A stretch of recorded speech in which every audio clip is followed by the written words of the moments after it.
Back with me again, Mr. Pedro. What's up, everybody? Dude, you just went to a sumo tournament. You competed in the US Nationals. Holy crap. Yes, sir. Nationals, anything is impressive. Anything. And Thank you. man, so the last tournament you competed in was not the Nationals. So now you went step up. How much bigger did it feel to you? A whole lot bigger. Oh, yeah. The first tournament I went to was a local one in San Antonio. Yes. Local talent. A couple of people came out from out of town, but usually I'll win here in Texas. For the Nationals, Yes. all over the U.S., we had over 60 competitors. Dang. From Florida, New Jersey, New York, California, Ohio, Texas, Nice. a fella from Alabama. I mean, all over the place, man. And so it was a huge event, man. It was really cool, really awesome. Lots of tough guys and gals, very Bet. talented wrestlers. Yes. Really, really, really cool, awesome experience. And this is also something that I really like, that because this is in the US, it's going to be different from the ones held in Japan. Of course, because, we're talking a foreign country. So there, for example, and one of the biggest things probably is, did you mention women? Women competitors? Yes. You see, that's awesome to me. That is great. No, and that's the thing in amateur sumo. Yeah. I think even in Japan, amateurs is both genders, men and women. I see. Yeah. How many weight did we have? A heavyweights they had, and I want to say they had a middleweights as well, and maybe a lightweight. Okay. I'm not too sure, but yeah, you had the women. The women are, they put on some awesome matches. There was one girl who had this really cool, sharp sidestep, almost like how we do in Filipino martial arts, a female triangle. Yes. That she'd begin the match from the tachiai. Yeah. She'd just quickly move to kind of offset the rush and then go into it. And I was super impressed by that. Very Super technical. That sounds mega technical. So you said it was like more like an ice skater, Yeah, more like a figure skater. You see them with their hands behind their back moving laterally. So that's how, from the tachiai, the ref says hakyoi, and you go, and instead of doing the typical smash into each other, she was just sidestepping.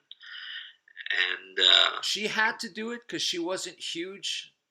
Yes, she was on a smaller size, so she had to use more like tactics and those kinds of skill to offset the other person's power, which is, I mean, and you too, right? Because you found that the guys that you went up against were, and you put up the video on your YouTube channel, which was so awesome to actually see the footage of that. That was great, but you went up against some big dudes. Yeah, I think I was for one, like me and another fella were the two shortest. Okay. And I think I was like the second skinniest competitor. You're not a small guy. I mean, no, I'm not a small guy. We've trained together. I felt, the impact from your strikes and stuff. I mean, I'm never gonna throw you. You could throw me easy. So for you to go up against guys that are, I mean, these guys are they're massive. I saw that. What do you do against someone that's charging after you like that? That's fear right there. Yeah, it's no joke. So like if we look at my first match, the fella that I went up against, he had a really good tachi and really good supari game, the slapping game, and if you look at the footage, I did a little bit of a sidestep, and then I was going to engage him with Supadi's, like deflect his and throw my own. Yes. But he had the inside angle. He was just throwing them, and I was feeling them. So he kind of almost did like a center line Wing Chun. So he dominated the center line on you. Mm-hmm. why couldn't you get into the center line? Was he just faster, or he took It, control?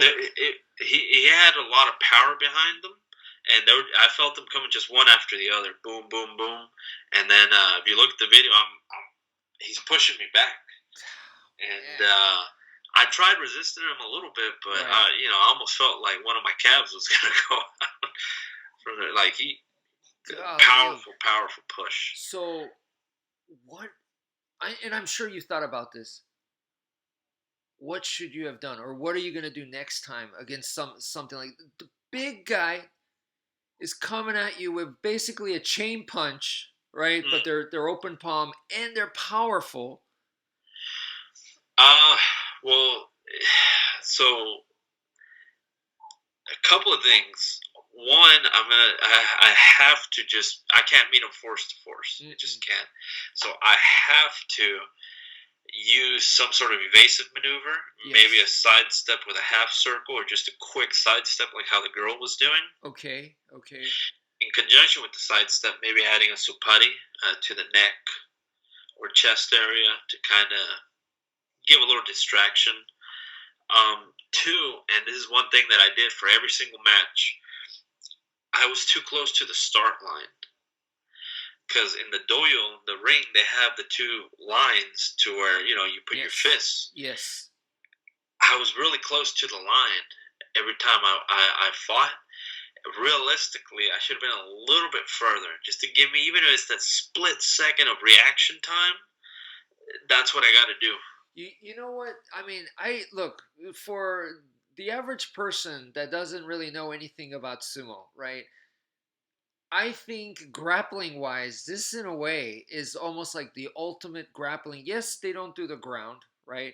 But in a street, you probably don't want to go to the ground anyways. But Right. then they have the palm striking, which really changes a whole lot. It's not a strike, like you said, it's a slap, but it could get really rough. It can. It can. If the if you can look at the full upload of the tournament, Yes. I want to say it was a middleweight. The guy who won it, he has a Supari game that was just amazing. He was you. I remember correctly. He wasn't letting anybody grab his belt. Wow. He was just boom, boom, boom, and he wasn't going necessarily to the face. It was chest, collarbone, side of the neck, Yes. just getting him up Right. like this, and then he, as soon as he has them in a good position, I think he would just 3 points of contact rush him out, or he'd grab belt and throw him out, or he would just keep supariing and pushing him out that way. It was amazing to watch. I want to say it was a middleweight, So if I'm not mistaken. that's kind of like for people to get an idea, it's like you're stiff arming them, but it's kind of Mm-hmm. like an assault rifle stiff arm because it's repeated. Mm-hmm. Like a Wing Chun chain punch, and to have to deal with that because to me in grappling, when you remove striking completely, it makes it, yes, it's still very realistic elements, but when you take that out, because that is such a big part of fighting, because you get the blitz on someone and you dominate position. Yeah, and that's a really good point because that's the way I look at it too. Jiu-jitsu, Greco-Roman, what have you. It's kind of you're feeling each other out. Mm. There's you're trying to find an angle, an arm drag. Then take it to the ground, pin the guy or submit him. With sumo, you start from a fairly standing position, and then you have that constant pressure. You're trying to work your iponse onages, your ogoshis, your hip throws, your uchimaras, your pummeling, but all while you have somebody pushing on you and slapping you. And that is a very realistic element to what a street fight is, because Yes. you're going to have somebody rushing you, throwing these bombs, trying to grab you and punch at the same time. So, Or even a violent shove, which mm-hmm, instantly puts someone in a better position mm-hmm, because the other guy's exactly. off balance, hits the wall or something. So now you're thinking, how can I deal with this? What can I do against this? And what you said is you need to start playing every little advantage, like even distance, the tachiai, what you're saying, and like people don't understand the tachiai and the hakeoi.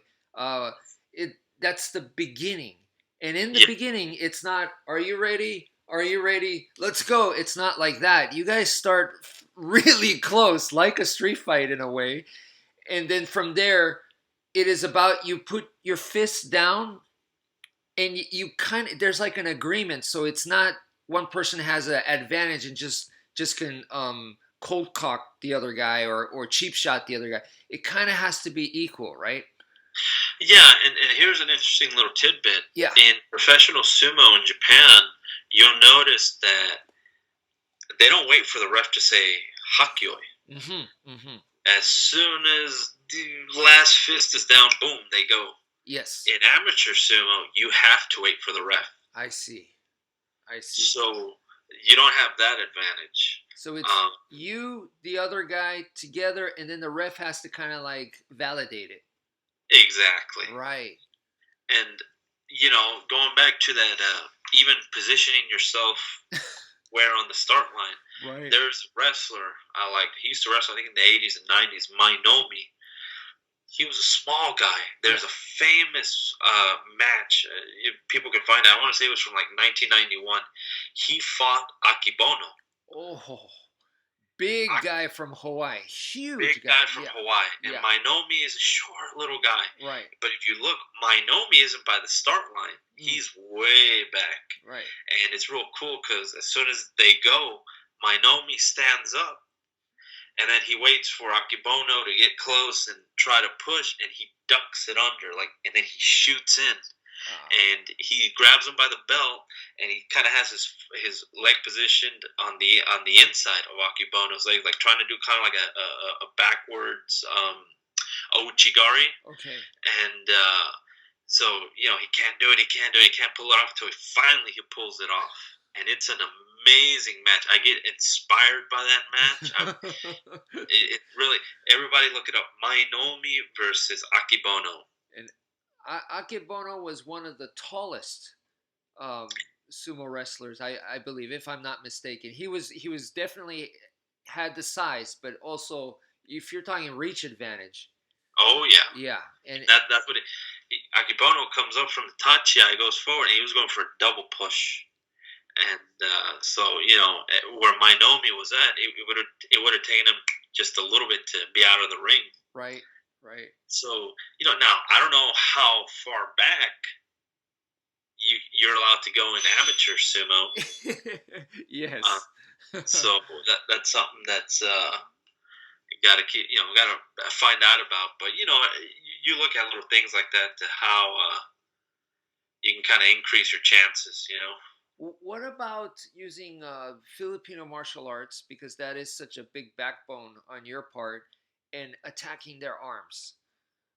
So a little bit of that comes out in practice. Yes. Have you thought about using that to your advantage and maybe a staple move for you? Yeah, and I have. What I try to use is, because you're in contact with the opponent's arms, and we have that reflex built in, whether it's from Hubad or from practicing empty hand heaven six or what have you, of slapping and trapping and touching. Yeah. And there's been a couple of instances that I've been able to pull that off. Like, somebody have a hand here pushing me, and I'm able to slap it and almost do like an inside gunting. Yeah. But I just touch it, but it gives me that reference point to then go into like an overhook or what have you. Mm-hmm. And so I think now what makes it difficult is the sweat. Oh yeah. You get real sweaty, and also too that sometimes the arm might not stay there too long. Of course, it might just be a quick push. Right. But that's like in boxing or in a street fight, a punch. Yeah, I mean you can't expect them. Right. So. But for the most part, I would say where the FMA helps is in the female triangle footwork. from that initial touch, getting to an angle. Yes. Uh, and then two, from there, what I like to do too is try to post the frame, right? So maybe I have one arm overhook, Yes. and then this is against their neck. This frame, and right. you can use that to kind of prevent them from going in and get both grips on the belt. Exactly. Yeah. Yeah. And then you can like maybe swim it under, try to get it under their chin, start working them back, or extend it so it could be a long guard, so you could stiff arm them. Plenty of ways to play with it, but again, when people start getting sweaty, it gets a little more difficult. For sure, for sure. But that exact tactic that you're talking about, creating this frame kind of thing, is used in MMA today to shut down the takedown and in the clinch to not let them have total control. So, I mean, this is exactly the same stuff we're talking about. Another thing that I was so glad with you guys is I saw that you were allowed to wear the like shorts and then put the mawashi on top of that rather than just go bare butt and then have to wear the mawashi.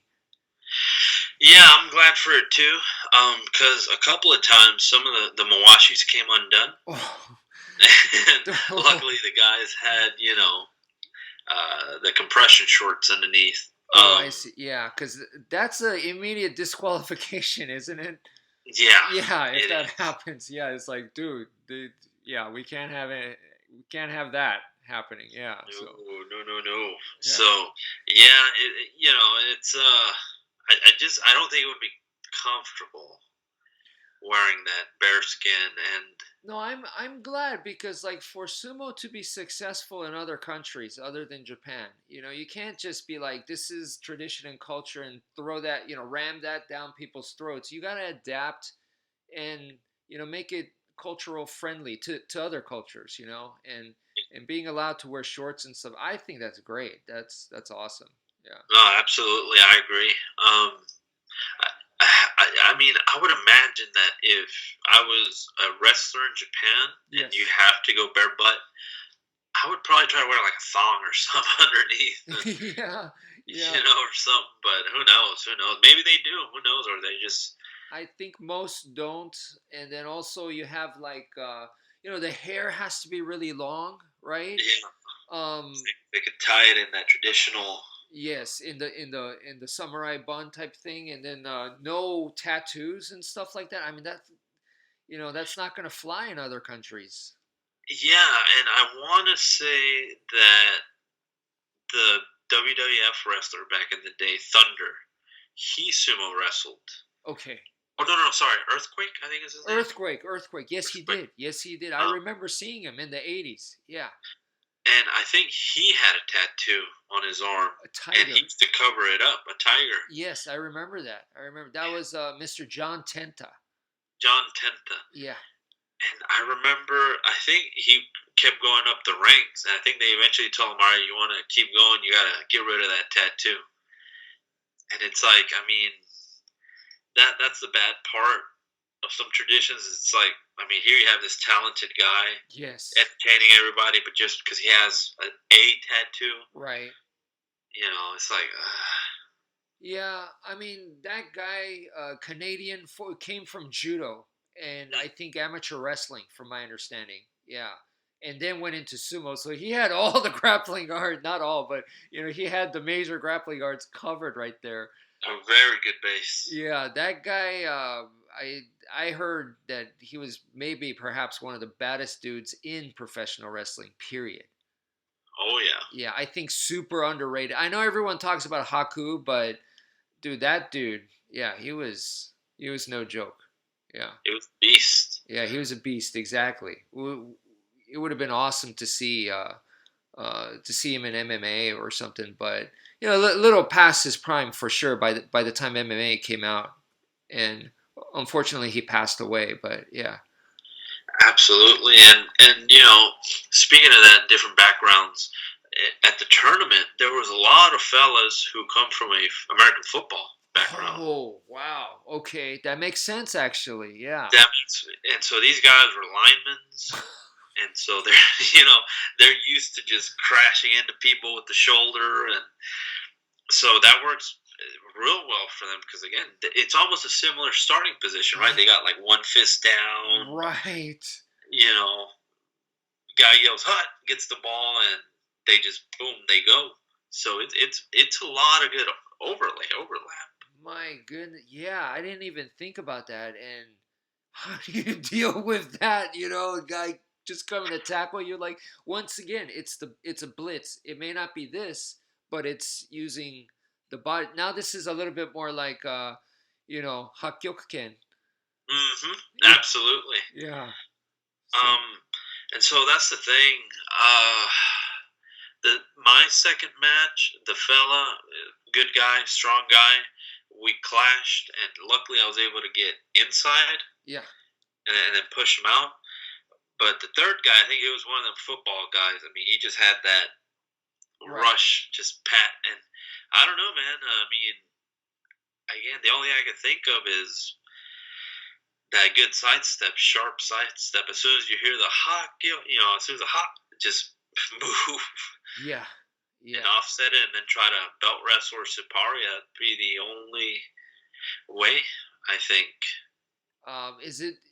Oh man, yeah. I mean, you're talking about someone I've never done so, but the head seems like it's right there. Is it possible to get some kind of head control? So that's now. Oh, here's the thing. It goes deep. There's so many possibilities, right? That's my thought too, because I never liked 3-point contact. Because dude, I'm giving you this, and if you have the same idea and we clash heads, that's not ever a good feeling. Yes. So for me, it's like, okay, I want to put that palm out there on the head, right, as a little buffer, right. There was talk of you're not supposed to target the head. Really? Okay. Because there's been incidences in amateur sumo in the U.S. I want to say it was like the Georgia tournament. I think it happened maybe in 2018, 19. One guy, big boy, from down here, from his waist. It wasn't a slap. It was a palm strike to the nose. Dude was bleeding all over the dojo. Oh no. Oh man. So dude. Since then, they've been a little bit more okay. They'll allow a little bit of this, but mostly here. Mostly because they were saying if you hear and it comes up, they're not going to say nothing. Right. But if they see you intentionally going for the head, yes. And so you think about that, and it's like, well, how much is allowed, and exactly at what point are they going to? Because if they're coming like this, and you immediately boom, right on their head, are they gonna be against that, or are they gonna? Or if you do one to the head and then start working the shoulders, is that okay? Or so it's you heard a lot of different answers. It depends on the ref. There's no yellow card. There's no. Yeah, there's no judges. Yeah, that's difficult. Yeah. Yeah, the general consensus, like I said, is chest, collarbone, and then if it slides up, it slides up, whatever. But here's where really they want them. And throat, because I know in pros that's allowed. Yeah, you could do that. Actually, I want to say I saw one girl beat 2 girls, or one girl, the nodoa, the choke. Yes. You get them here, and then you grab them by the belt and drive them out. Which is, you see, that is so street. That is like combatives. To grab a person by the throat and push them out, or to throw them from there, that's totally combatives. World War II, yeah. Totally. Now, what they don't want to see is you go, bah, bah, right. Throat strikes. Yeah, and destroy the larynx and the esophagus, and obviously can't do that. Yeah. But you go in and then just place it there and then drive forward. That is crazy. Yeah. Yeah, it's real interesting, man. Because like I said, there's a lot of styles out there. Like the two people that I try to mold my style around, Yes. but I need a lot of work, is Mainomi Yes. and Terao. Ted out, dude. Used to watch him all the time in the '80s, man. Dude, his Supari game is just on point, man. He just puts his fist down, crashes in, and just starts throwing them like they're going out of style or something, man. Like he kind of had a fight, like a whippersnapper fighting streak that was there with him. Like if he brought his game face, he's like looked like he was ready to throw down. And oh yeah, and he's not a big guy. mm-mm. And he was actually known as one of the guys to have like a really almost like an actor, a good looking face. Is that's what he was known for? Yeah. There's actually a good match I recommend to people: Terao versus Konishiki. Oh, dude. Okay, so Konishiki. Konishiki is maybe the heaviest ever sumo wrestler. So he's not necessarily super tall, but he's super wide, extremely heavy, unmovable. And so that guy versus this guy Terao that you're talking about, who is not a big guy. He they Tachiai crashes into him. And he just starts parrying him here in the chest and getting him a little bit on the throat here. Boom, boom. But he gets Konishiki up. And that's a cardinal sin you don't want to do in sumo. Be upright. You want to be a little bit squatted and leaning forward. Yeah. But he gets him up. And so Konishiki's trying to defend that and then trying to push against it. And so what Terao does, he just kind of jukes him. He stops suddenly and throws him down. So Konishiki goes forward and he just falls.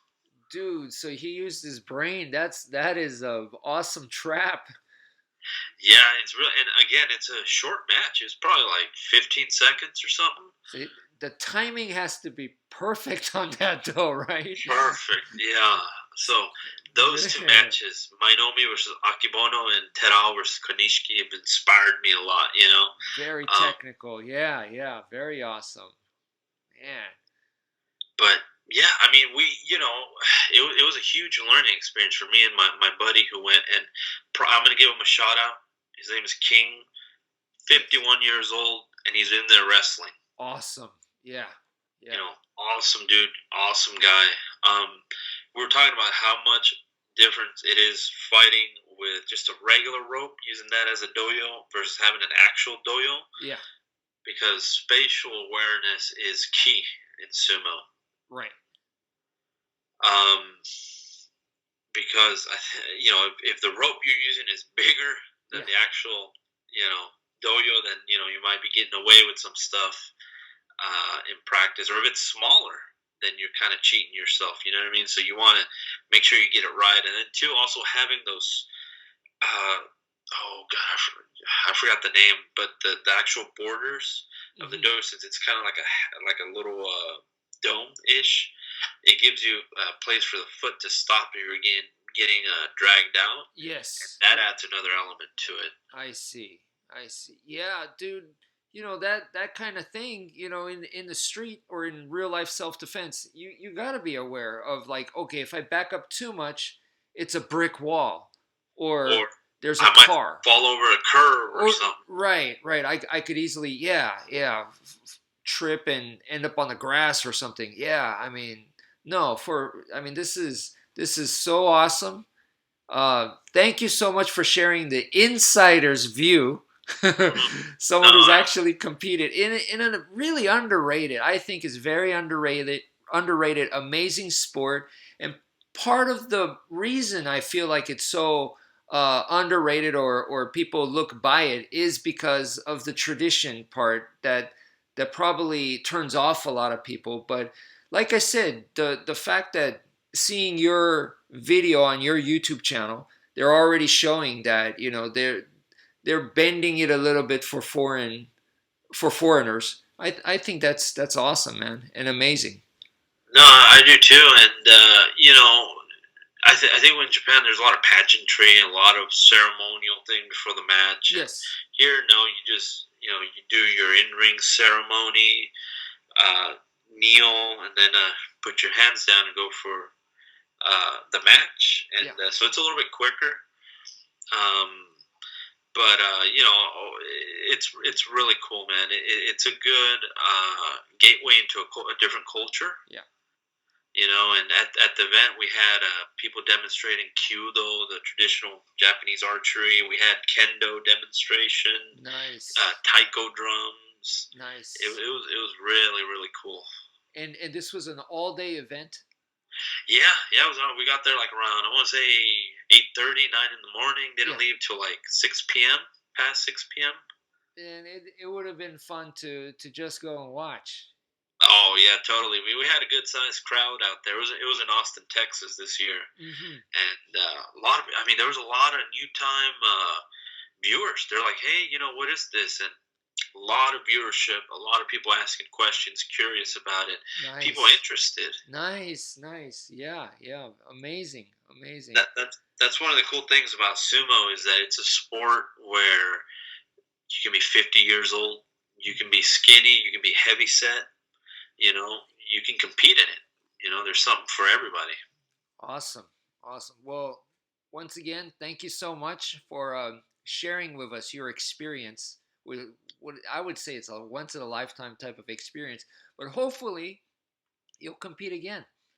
Oh, I'm looking forward to it. I'm definitely looking to compete again. Maybe a San Antonio Mm. tournament. I might have one, yeah, in a couple of months or so. But definitely want to get back in the ring. And Wow. Well, yeah, test out some new ideas, absolutely. new strategies, new techniques. So, all right. Thank you again, Pedro, and thank you all for joining us in this. To me, this was an exclusive coverage. So, Absolutely. Thanks again, guy. all right. Later's.